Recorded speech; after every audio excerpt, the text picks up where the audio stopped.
Nkuru zidasanzwe bwa mbere mu mateka y'isi umugabo yatewe igitsina kitari iki, penis transplantation. Sonko na Faye rukomeje kwambikana ubucuti. Icyo ni iki imbere y'ubutegetsi ni imbaraga, nta bucuti mu buyobozi. Oya nako ubucuti ni kimwe no gutegeka ni ikindi, nto bihuriye ntibikwiye no guhuzwa. Bibaye ihurizo rikomeye ku bagabo babiri, inshuti magara kuva mbere. Nyamara ubahemuke ngo nubabahaye igihugu. Perezida uriho wa Senegal Diomaye Faye w'imyaka 43 kuri na Minisitiri w'Intebe Ousmane Sonko byabizwe ko ari inshuti magara. Abagabo bafunzwe bombi bazira kurwanya ubutegetsi bwa Macky Sall wari uyoboye Senegal kuva 2012, ariko agakunda gushinjwa kuba imbata y'Ubufaransa n'abamatsi bihugu bose. Nyamara ngo babyaranye nyuma yo kujya mu ifariso wa Presidence i Dakar muri Senegal. Umuriro ukomeje kwaka hagati y'abagabo bombi. Mu gihe byari byitezwe ko aba bombi bari baje kugira ibyo bahindura muri Senegal cyane, bati tuje kubora Senegal ingo y'ubukoloni.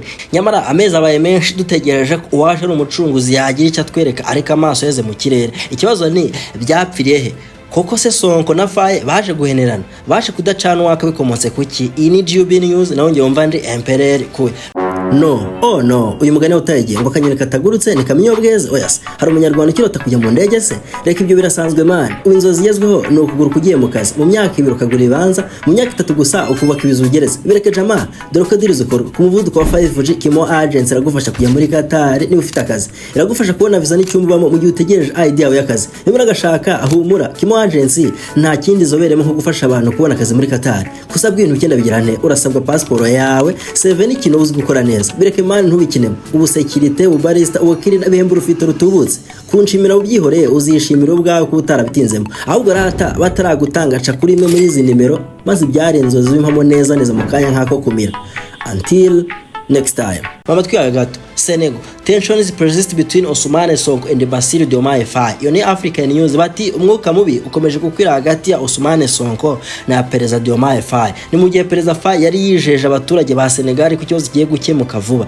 Icyo kibazo subundi cyari iki? Mu cyumweru kimwe gishize ko ari tariki 13 z'ukwezi kwa karindwi 2023, African Perceptions yaranditse iti Senegal sharp rift emerges between Prime Minister Ousmane Sonko and President Diomaye Faye. Mbese iti umworera munini ukomeje kuvuka hagati ya Minister Ousmane Sonko na Perezida Diomaye Faye. Aha muri iyi nkuru African Perceptions ivuga ko icyo gihe Minister Sonko yemeje kumugaragara ko hari itandukano rikomeye hagati na Perezida Faye. Yabivugiye mu nama y'ishyaka riri ku butegetsi, the meeting of ruling Pastef Party's National Council.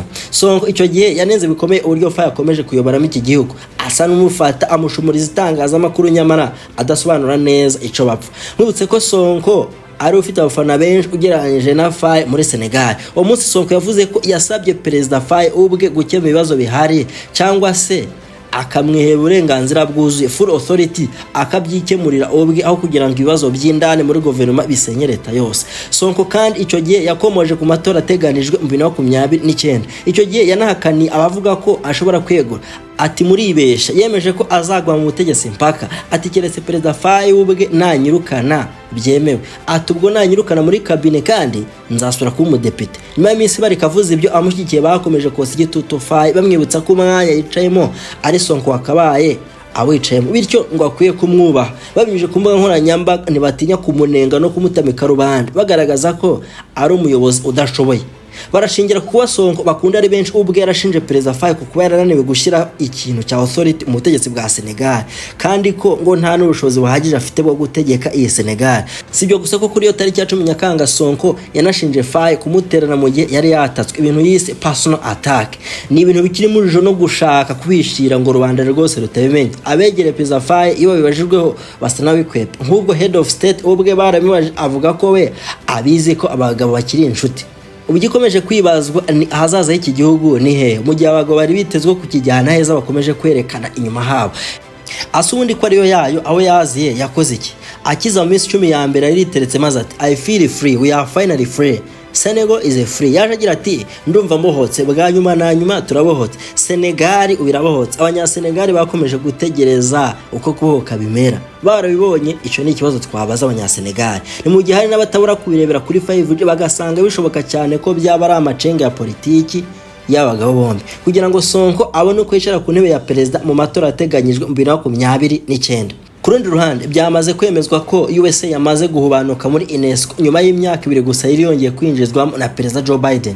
United Nations Culture and Education Agency, umuryango mpuzamahanga, yatangagamo hafi 8% bya bija buri mwaka. Kuko The Guardian ibyemeza ni icyemezo Donald Trump yamaze kwemeza muri byinshi asize imbere, harimo no kuva muri bene iyo miryango nk'iyi wavuga ko ntacyo ifasha Amerika, ahubwo ngo inyonyose ubukungu bwa Amerika gusa. UNESCO Amerika yivanyemo ni umuryango ushinzwe guteza imbere imibereho myiza n'umuco ku isi, ikaba agashami kamwe k'umuryango w'abibumbye. Nk'uko rero Tammy Bruce, umuvugizi wa leta muri Amerika, abivuga, basanga imiryango nk'iyi ikomeza gutambamira gahunda ya Trump yise Amerika mbere y'abandi, American First Foreign Policy. Uretse iyo UNESCO, bivugwa ko Trump ashaka no kuva muri WHO, World Health Organization, n'icyitwa UN Human Rights Council. Uretse niyo miryango mpuzamahanga, aranashaka guhagarika inkunga yahabwaga abanyapalestina binyuze mu cyitwa Palestinian Relief Agency. Nibi n'abahanga bavuga ko bigiye guteza idindira ry'ubufatanye mu guteza imbere umuco, uburezi na siyansi. By'umwihariko bakemeza ko ibihugu bya Afurika nta kabuza ari byo bigiye kwanegekarira.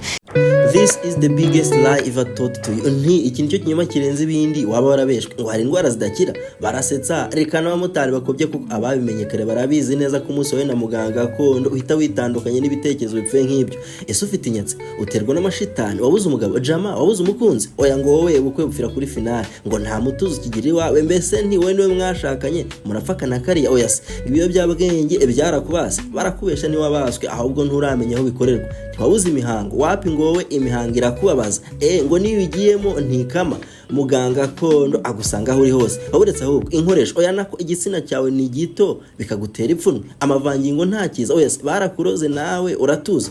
Uretse n'ibihuherano, amahembe na nyabingi ubwe ntiyongera kugutinyuka. Waruzi n'ikindi se, gutsirika no gukongora inyatsi na karande nibyo bintu bimworohera. Ikibwa arakigarura, ikirenze kandi agufasha kubona akazi. Ninde wakubeshye ko bisaba ibyamirenge ku ntenye ngo ugire amagara mazima? Umwijima wakuzonze, diabete na amibe kuza turaso ku mubiri ntigukereze. Harya ninde bahu ihutesha kuri 5G numwe rukumbi mu Rwanda, kandi burya kumugana minga no gusigasira amagara yawe. Nibavuga ubuzima gakondo bushingiye ku bimera, ukwiye kumva muganga gakondo ukora mu mujyi wa Musanze. Singore kandi ni meritayari niyi. Ibyo kuburi hanze nabyo si ikibazo kuko DHL yazigiye. None se ahubwo uretse ko bakubeshe ko iyo ndwara idakira nawe ukabyemera, rata umenye ko kugana muganga gakondo ari ukubaho byuzuye. Until next time. Ibi kandi bije bikurikiye ihagarikwa nanone ry'ikigega cy'abanyamerika USAID, nacyo cyashizwe akadomo mu mezi make ashize. Abirebera kure bati ubufatanye mpuzamahanga buragana he? Tukiraho, Al Jazeera ivuga ko kuri wa mbere igisirikare cya Israel nanone cyisha abanyapalestina 60 muri Gaza, harimo 11 bari baje gufata imfashanyo. Ni mu gihe Hamas ivuga ko irimo gukora iyo bwabaga no kwifashisha abahuza ngo irebe ko yahagarika amapfa akomeje kumara abanyapalestina n'iyi ntambara igiye kubamara ku mubombe. Imari ivuga ko abantu basaga 59 abo bamaze kwicwa kuva intambara yatangiye, hanyuma abakomeretse bakaba basaga 142 nk'uko Minisiteri y'ubuzima muri Gaza ibitangaza. Muri Philippines imyuzure yatumye ibihumbi by'abantu bava mu byabo kuri wa kabiri. Ni mu gihe kandi bivuga ko babiri baburiwe irengero, ibigo by'amashuri n'ibiro byafunzwe mu ntara ya Manila n'ibice bihana impande nayo. Ni nyuma y'imvura yarayigwa mu ijoro ryo kuwa mbere rishira kuwa kabiri, bigatuma umugezi wa Marikina wuzura. Inkuru zidasanzwe, ubwa mbere umateka y'isi umugabo yatewe igitsina kitari iki, penis transplantation. Nyuma ko byari byitezwe ko bigomba gufata imyaka 2 ngo akire, umukobwa akundana yatwise mu mezi 2 mu bitaro bya Tegabaga Hospital i Cape Town muri Afrika y'Amajyepfo.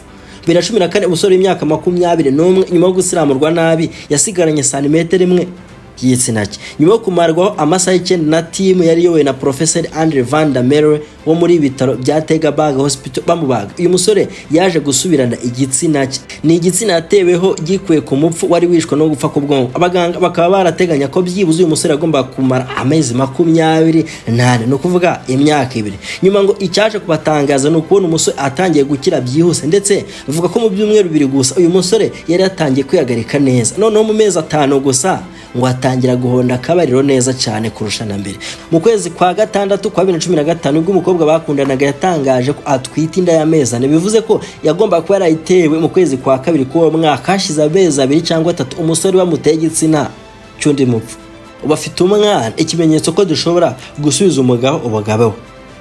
ubu afite umwana, ikimenyetso ko dushobora gusubiza umugabo ubugabo bwe. Uwo ni Professeur Van der Merwe. Ibi South Africa yabikoze bwa mbere mu 2014 mu gihe mu Bushinwa byari byarageragejwe mu 2006 bikaza kwanga bitewe n'ikibazo cyo mu mutwe, psychological implication, mu gihe kubaga byo byari byakozwe neza. Ku itariki 2 z'ukwezi kwa 8 mu 2027 hateganyijwe ubwira kabiri burebure kurusha ubundi bwabayeho muri iki kinyejana cya 21. Abahanga mu by'isanzure bemeza ko buzamara iminota igera kuri 6 isi yacu iri mu icuraburindi. Ubwira kabiri ngo buzatwikira cyane Uburayi bw'Amajyepfo, Afurika y'Amajyaruguru n'Uburasirazuba bwo hagati. Bakanemeza ko abazaba bakiriho tuzongera kubona ubwira kabiri nk'ubwo mu mwaka wa 2014. Until next time.